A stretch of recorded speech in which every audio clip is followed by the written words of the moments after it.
शरद पवार गटाचे आमदार संदीप क्षीरसागर यांनी उपमुख्यमंत्री अजित पवारांसोबत गुप्त चर्चा केलेली आहे। पुण्यातील जुन्नरमध्ये येऊन क्षीरसागर का भेटले असावेत, या भेटीमध्ये दिवंगत सरपंच संतोष देशमुख हत्या प्रकरणाची काही चर्चा झाली का, असे एक ना अनेक प्रश्न उपस्थित आहेत। मात्र या भेटीमागचं कारण अजित पवार आणि संदीप क्षीरसागर या दोघांनी सांगितलंय। पाहूया। संदीप क्षीरसागरांबरोबर चर्चा झाली काय? अरे तुम्ही ना इतके वेडे आहात। मी राज्याचा उपमुख्यमंत्री आहे। तो विरोधी पक्षाचा जरी आमदार असला तर त्याच्या शहरामध्ये 21 दिवस पाणी नाही प्यायला।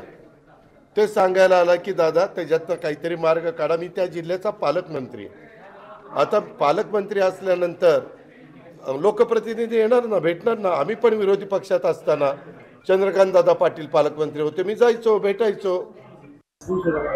अजितदादा हे बीडचे पालकमंत्री आहेत आणि आमच्या बीड नगरपालिकेचा विषय फार गंभीर आहे। अनेकदा आम्ही अधिवेशनांमध्ये हा विषय मांडलेला आहे आणि त्या संदर्भातच मी अजितदादांना भेटायला आलो होतो। आज सुद्धा बीडमध्ये आमची योजना तयार असून सुद्धा MSCBचं थकबाकी जे भरलं नाही त्याच्यामुळं ते कनेक्शन जोडलं नाही आणि पाणी मुबलक असून सुद्धा 15 ते 20 दिवसाला बीडला शहरामध्ये पाणी येतं।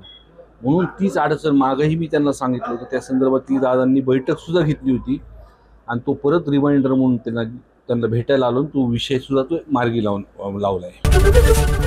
ABP माझा, उघडा डोळे बघा नीट।